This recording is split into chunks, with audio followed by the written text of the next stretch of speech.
আমি টাকা জমাচ্ছি। যেদিন অনেক টাকা হবে, সময় কেনার মতো টাকা, সেদিন কিছু সময় কিনে নেব।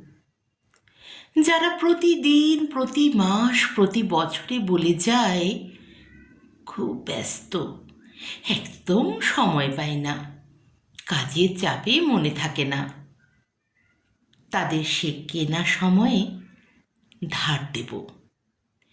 সময় কেনা হয়ে গেলে আমি আবার টাকা জমাবো। এরপর কিনব অজুহাত। পৃথিবীর সমস্ত অজুহাত কিনে জমা করব।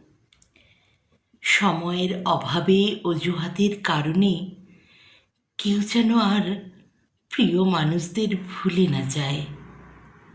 তাই অফুরন্ত সময় আর শূন্য অজুহাতের এক পৃথিবী করব। আমি সময় কিনব।